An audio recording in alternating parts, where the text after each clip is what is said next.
Hello friends, मैं आनंद सिंह और आप सभी देख रहे हैं officer search academy road to success. तो जैसा कि फ्रेंड्स आप सभी को पता है कि इस चैनल पर आपको 67 बीपीएससी और सीडीपीओ से संबंधित आपको कुछ आपकी रिवीजन सीरीज चलाई जा रही है और उसी के तहत आपको आज मेडिवल हिस्ट्री का आपके लिए हम लोग क्विज़ लेकर आए हैं कि आप कुछ देखें, अपने आप को परखें कि आपने कितनी पढ़ाई कर रखी है। और हम आज इसमें 10 क्वेश्चन डिस्कस करेंगे और उम्मीद करते हैं कि आप 7 या उससे 7+ क्वेश्चंस आप सही कर पाएँ। और अगर आप इतना सही कर लेते हैं इसका मतलब आपकी तैयारी काफ़ी अच्छी है। और अगर आपको इससे कम आ रहा है तो अभी भी टाइम है, आप अपने रिवीजन को अच्छे से कर करके और अपना परफॉर्मेंस बेहतर कर सकते हैं। तो चलिए हम स्टार्ट करते हैं अपनी वीडियो को। और उससे पहले अगर आप मेरे चैनल पर नए हैं तो आप प्लीज़ आप इसे सब्सक्राइब कर लें, ठीक है। और जो बेल आइकन है उसे प्रेस कर दें और उसे ऑल पर कर लें ताकि मेरी आने वाली सारी वीडियो की नोटिफिकेशन आपको हमेशा मिलती रहे। तो चलिए अपनी वीडियो स्टार्ट करते हैं हम। तो देखिए इसमें पहला क्वेश्चन क्या कह रहा है, विच सिख गुरु इस्टेब्लिश द खालसा पंथ। वो मतलब जो आपके सिख गुरु थे, मतलब आपको पता होगा कि 10 सिख गुरु थे पूरे के पूरे। तो उसमें से जो कौन से सिख गुरु ऐसे थे जिन्होंने कि खालसा पंथ की स्थापना की थी, मतलब उसे बनाया था। आपके ऑप्शंस क्या क्या हैं देख लीजिए। वो गुरु गोविंद सिंह, गुरु तेग बहादुर, गुरु नानक देव, गुरु हरगोविंद और पांचवा जैसे कि बीपीएससी हमेशा देता है ऑप्शन में नन ऑफ द अबव या मोर than one of the above, मतलब इनमें से एक या इनमें से एक से अधिक या इनमें से कोई नहीं, ठीक है। तो बताइए कि खालसा पंथ की जो स्थापना थी वो किस सिख गुरु ने की थी, ठीक है। तो आप इस वीडियो को पॉज करके आप अपना आंसर सोच सकते हैं और अपने आंसर को मार्क कर सकते हैं, आप कॉपी पे नोट कर सकते हैं और देखिए अंत में कि आपके 10 में से कितने मार्क्स आते हैं। तो देखिए जो इसका आंसर है वो क्या है, वो है आपका ऑप्शन नंबर फर्स्ट, गुरु गोविंद सिंह। गुरु गोविंद सिंह कौन थे, तो ये 10th गुरु थे। 10th गुरु थे सिख लोगों के, जो सिख धर्म है उसके 10वें गुरु थे। और ये गुरु तेग बहादुर के इकलौते पुत्र थे, ठीक है। और इन्होंने ही खालसा पंथ की स्थापना की थी। खालसा पंथ क्या था, तो वो था आपका मिलिट्री फोर्स, ठीक है, मिलिट्री फोर्स। और गुरु गोविंद सिंह जो थे उन्होंने जो सिख धर्म था उसको एक मिलिट्री फोर्स के तौर पर इंट्रोड्यूस किया, ठीक है। चलिए आगे देखते हैं। नेक्स्ट क्या दिया है कि the Vijayanagar king who employed skilled archers of the Turkish clan and raised the fighting capacity of his women was. मतलब जो वो ऐसा कौन सा जो विजयनगर साम्राज्य का वो राजा था जिसने कि तुर्किश लोगों को अपने सेना में तीरंदाजी के तौर पर उसको नियुक्त किया, मतलब तुर्किश लोगों को अपनी सेना में तीरंदाजी के तौर पर नियुक्त किया, जिससे कि उनकी जो फाइटिंग कैपेसिटी थी वो बढ़ गई। तो ऐसा कौन सा राजा था जिन्होंने तुर्किश लोगों को तीरंदाजी के तौर पर अपने सेना में रखा। तो कौन से ऑप्शन देखिए, ऑप्शन क्या क्या हैं, बुक्का प्रथम, देवराय प्रथम, कृष्ण देव राय, राम राय या none of the above, more than one of the above. तो बताइए कि वैसा कौन सा राजा था ये विजयनगर का, तो वो था आपका ऑप्शन नंबर 2 देवराय प्रथम। देवराय प्रथम ने ही अपने सेना में तुर्किश लोगों को जो था आर्चर, मतलब तीरंदाजी जो करते थे, जो बहुत अच्छे तीर चलाते थे, उनको अपने सेना में शामिल किया था, ठीक है। चलिए आगे देखते हैं। Next, which of the following term was used for the group of highly mobile peasant warrior who were the backbone of the Maratha army, ठीक है। तो ये बताइए कि निम्नलिखित में से वो ऐसा कौन सा टर्म था, ऐसा कौन सा जो नाम था जो कि किसके लिए, जो आपके किसान योद्धा थे उनके लिए इस्तेमाल किया जाता था, जो कि मराठा आर्मी के बैकबोन थे, मतलब जो मराठा सेना थे उसके ये क्या थे, रीढ़ की हड्डी थे। तो जो किसान योद्धा थे उनके लिए कौन सा शब्द इस्तेमाल किया जाता था, ठीक है। तो ऑप्शन देखिए क्या क्या हैं। ऑप्शन है आपका मिसल, पेशवा, कुनीब्स या उमरा, ठीक है। तो आपके ये 4 ऑप्शन हैं और पांचवा जैसे कि आपको पता है नन ऑफ द अबव या मोर than one of the above, ठीक है। तो बताइए इसका आंसर क्या होगा, सोचिए। तो देखिए जो इसका आंसर है वो है कुनीब, ठीक है। जो किसान योद्धा थे मराठा सेना में, जो कि उनकी रीढ़ की हड्डी माने जाते थे, उनको कुनीब कहा जाता था, ठीक है। चलिए आगे देखते हैं। नेक्स्ट क्या है, in which of the following war the British East India company becomes the protector of the Mughal dynasty in Delhi. मतलब इसमें क्या कह रहा है आपसे, किस युद्ध के बाद जो आपकी ब्रिटिश ईस्ट इंडिया कंपनी है वो मुगल साम्राज्य की जो थी वो उसकी रक्षक बन गई, प्रोटेक्टर बन गई, ठीक है।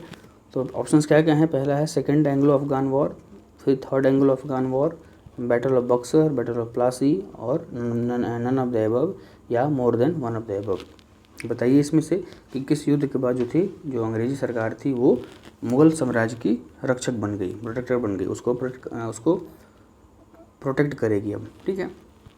तो देखिए, तो वो था थर्ड एंग्लो मराठा वॉर, जो तीसरा आंग्ल मराठा युद्ध हुआ था, उसमें जो था आपका जो अंग्रेजी सेना थी वो मुग़ल साम्राज्य की रक्षक बन गई, ठीक है। ये कब हुआ था, तो ये आपका हुआ था 1817 से लेकर के 1818 तक थर्ड एंग्लो मराठा वॉर हुआ था। चलिए नेक्स्ट है, विच मुग़ल एम्परर इज़ कॉल्ड जिंदा पीर। ये तो बहुत इजी क्वेश्चन है और ये बहुत बार एसएससी वगैरह में आ भी चुका है कि जिंदा पीर किसे कहा जाता है। तो हुमायूं, जहांगीर और अकबर, औरंगजेब या इनमें से कोई नहीं या एक से अधिक। ऑप्शन देखिएगा क्या है, हुमायूं, जहांगीर, अकबर या औरंगजेब। इसका जो आंसर होगा वो क्या होगा, औरंगजेब, ठीक है। औरंगजेब को जिंदा पीर कहा जाता है, ठीक है। फिर क्या है कि what was the term used for the religious officer in the Mughal administration. जो मुग़ल प्रशासन था उसमें धार्मिक जो ऑफिसर था, जो धार्मिक अधिकारी था, उसके लिए किस शब्द का प्रयोग किया जाता था, किस वर्ड का प्रयोग किया जाता था। तो ऑप्शंस आपके हैं मीर समन, मुहतसिब, मीर आतिश, मीर बहार और लास्ट में नन ऑफ द एबव या मोर than one of the above. तो बताइए कि जो धार्मिक अधिकारी था, जो रिलीजियस ऑफिसर था मुग़ल प्रशासन में, उसको क्या कहकर बुलाते थे, ठीक है। तो देखिए आपका इसका आंसर क्या होगा, वो होगा मुहतसिब। उसे हम मतलब उसे उस टाइम मुहतसिब कह करके बुलाया जाता था, ठीक है। चलिए नेक्स्ट देखिए क्या है, कह रहा है कि the mosque of Moth was constructed during whose reign. जो मॉठ का मस्जिद था, मॉठ का जो मस्जिद था वो किसके शासनकाल के दौरान बनाया गया था। तो आपके ऑप्शंस हैं कौन कौन से, सिकंदर लोधी, मोहम्मद बिन तुगलक, अलाउद्दीन खिलजी, कुतुबुद्दीन ऐबक या इनमें से कोई नहीं या एक से अधिक, ठीक है। तो बताइए इसका आंसर क्या होगा। तो जो इसका आंसर है वो है आपका option number first, Sikandar Lodhi के टाइम पे ये आपका बनाया गया था, उसके दौरान, इसके शासनकाल के दौरान इसको बनाया गया था। चलिए नेक्स्ट देखिए, नेक्स्ट क्या है कि who among the following was the first ruler of Syed dynasty.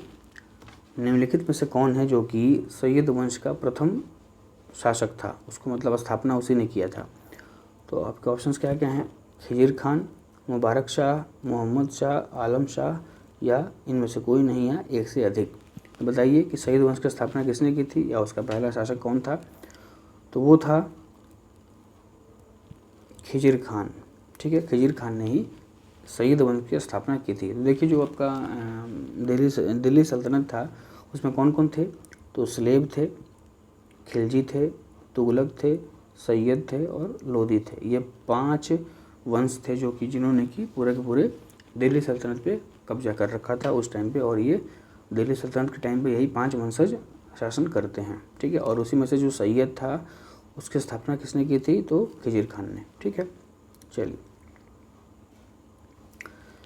फिर आता है who among the following Delhi Sultanate ruler was also known as Lakh Bakhsh, ठीक है। तो निम्नलिखित में से बताइए कि कौन है जिसे कि लाख बख्श के नाम से भी जाना जाता था। तो कुतुबुद्दीन ऐबक, इल्तुतमिश, अलाउद्दीन खिलजी, फिरोज शाह या इनमें से कोई नहीं या एक से अधिक। तो वो कौन था, तो वो था, आप सबको पता ही होगा, कुतुबुद्दीन ऐबक को लाख बख्श के नाम से भी जाना जाता था, ठीक है। चलिए फिर यहाँ आज का लास्ट क्वेश्चन हमारा कि the reign of which dynasty is regarded as the golden age of South India. मतलब किस वंश के शासन को, किस वंश के मतलब उसके शासनकाल को golden age of South India कहते हैं, मतलब दक्षिण भारत का स्वर्णिम युग कहा जाता है किस वंश के शासन को। तो ऑप्शंस आपके हैं पांड्याज, पल्लवाज, चोल, विजयनगर या इनमें से कोई नहीं या एक से अधिक। बताइए कि किस वंश के शासनकाल को दक्षिण भारत का स्वर्णिम युग कहा जाता है। तो वो आपका ऑप्शन है वो है चोल। जो चोल लोग थे उनके शासनकाल को दक्षिण भारत का स्वर्णिम युग कहा जाता है, ठीक है। तो ये हमारा आज का रहा 10 क्वेश्चन हमारे क्विज़ का, मेडिवल हिस्ट्री की क्विज़ का। ये हमारा रहा 10 क्वेश्चन और उम्मीद करता हूँ आप लोगों ने इसमें अच्छा परफॉर्म किया होगा और इसमें आपके 7+ मार्क्स आने चाहिए इस 10 क्वेश्चन में। अगर आपके इतने नंबर आ रहे हैं तो आपकी तैयारी अच्छी है, और अगर नहीं आ रहे हैं, अगर आपका 5, 6, 4 आ रहा है तो आप इस बचे हुए टाइम में अच्छे से रिवाइज़ करें और अपने मार्क्स को बढ़ाने की कोशिश करें। ठीक है, तो उम्मीद करता हूँ आप लोग को ये मेरा प्रयास अच्छा लगा होगा, और अगर अच्छा लगा तो इसे आप लाइक करें, शेयर करें और मेरे चैनल को सब्सक्राइब ज़रूर करें, और जो बेल आइकन है उसे प्रेस कर दें और ऑल पर कर दें, ताकि मेरी आने वाली सारी वीडियो की नोटिफिकेशन आपको हमेशा मिलती रहे। ठीक है, तब तक के लिए धन्यवाद, और इसी तरह वीडियो के लिए आप मेरे चैनल से जुड़े रहिए। Okay, thank you.